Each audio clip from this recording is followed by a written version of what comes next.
देखिए, impact on मिकियावेली पे renaissance के इम्पैक्ट क्या क्या हुए थे।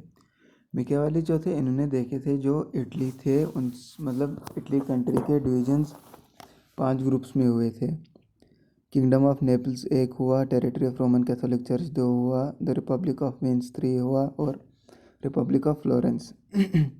ये आपस में लड़ते रहते थे और उन पर एक सीरियस थ्रेट था, स्ट्रॉन्ग स्टेट्स का, फ्रांस और स्पेन का। जैसे ये कमज़ोर आदमी जो इटली था, ये तो डिवाइड हो गया था 5 स्टेट्स में, ठीक है ना। 5 स्टेट्स में जब ये डिवाइड हुआ तो ये आपस में लड़ने लगे तो इसकी वजह से एक्सटर्नल थ्रेट जो है वो बढ़ गया, स्ट्रांग हो गया, क्योंकि फ्रांस और स्पेन उस टाइम में एक स्ट्रांग कंट्री थी। अब मिकेली क्या चाहते थे, वो चाहते थे कि इन 5 ग्रुप्स को एक यूनाइट करें एक एब्सोल्यूट मोनार्क के अंडर में, जो एक ख़तरनाक रूलर हो, एक एबल रूलर हो, उसके अंडर में इनको यूनाइट करें और जो बाहर के अंदर आए हुए हैं, मीन्स कि फॉरेन इन्वेडर्स जो आए हैं उनको बाहर निकालें। तो इसलिए उन्होंने अपने इम्पोर्टेंट वर्क्स में लिखा, जैसे कि आर्ट ऑफ वॉर उन्होंने लिखा, द डिस्कोरेसिस लिखा और द प्रिंस लिखा। इसमें इन्होंने कहा कि एक स्टेट को कैसे रहना चाहिए और एक प्रिंस को कैसे रूल करना चाहिए स्टेट के ऊपर।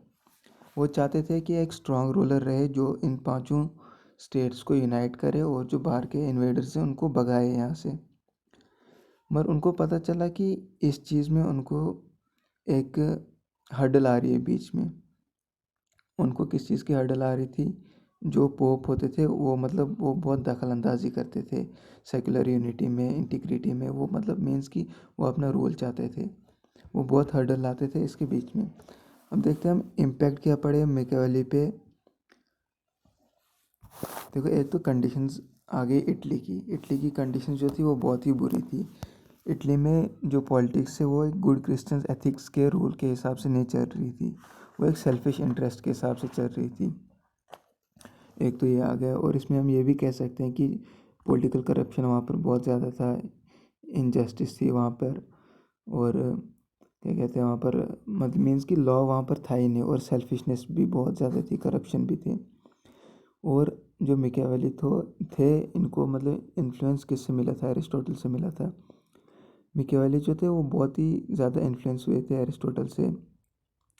वो उन्होंने ऐसा पाया कि जो सॉल्यूशंस हैं कंटेम्प्रेरी इश्यूज़ के, मीन्स कि जो इश्यूज़ उस टाइम चल रहे थे उनके जो सॉल्यूशंस है वो एंशिएंट लर्निंग में है। क्योंकि आपको पता है मिकियावेली जो थे वो हिस्ट्री भी पढ़ते थे, मीन्स कि हिस्ट्री में उनका इंटरेस्ट था। उन्होंने क्या क्या कहा कि क्या क्या सीखा, मीन्स एंशिएंट से हिस्ट्री में से उन्होंने क्या क्या सीखा कि separation of ethics from politics. Ethics जो है उनको उसको पॉलिटिक्स से अलग करना है, और स्टेट जो है हायर ऑर्गेनाइजेशन है ह्यूमन बींग्स की। और इसमें स्टेट्स में 3 फोल्ड डिवीजन होते हैं, एक तो मोनार्की होता है, एक तो एरिस्टोक्रेसी होता है और डेमोक्रेसी होता है। मोनार्की आपको पता है, ये रूलर एक, तो एरिस्टोक्रेट कौन से हुए, जो रूलर्स के नीचे होते हैं, मीन्स कि जैसे नोबल्स वगैरह, उनको हम एरिस्टोक्रेट कहते हैं। और डेमोक्रेसी, ये तो आपको पता ही है।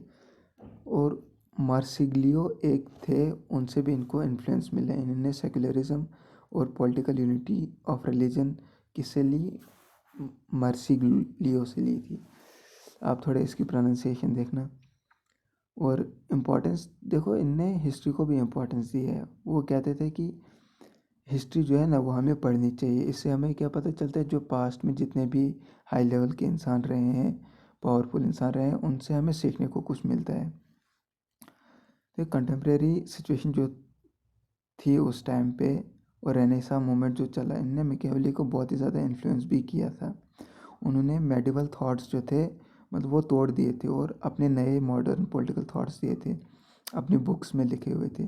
जैसे कि द प्रिंस आ गया, द डिस्कोरेसिस आ गया, ये जो बुक्स उनकी थी इम्पोर्टेंट वर्क, इसमें उन्होंने कहा था, इसमें उन्होंने ये लिखा था कि ह्यूमन बीइंग्स जो है इनकी एक वैल्यू है। उनको मीन्स की एक नई रोशनी दिखाई थी लोगों को उन्होंने उस टाइम।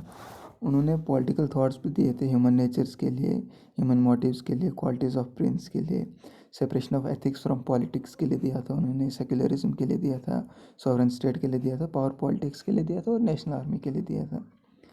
और हम ये भी कह सकते हैं कि मैकियावेली जो थे वो रेनेसां के क्रिएटर थे, जो रेनेसा इटली में डोमिनेट किया उसने जनरल में, और फ्लोरेंस में पर्टिकुलर में भी, वहाँ पर भी रेनेसा चला था। जो मिकेवेली थे उनको हम ये भी कह सकते हैं कि वो बॉर्डर लाइन पर थे मेडिवल और मॉडर्न एज के टाइम पे, और उन्होंने पॉलिटिकल थॉट्स जो थे उसको फ्री कर दिया था रिलीजन्स के चेंज से। पॉलिटिकल थॉट्स उन्होंने अलग से रखे थे और रिलीजियस जो बातें थी उन्होंने अलग से रखी। इससे क्या है, लोगों को पता चलने लगा नॉलेज के बारे में।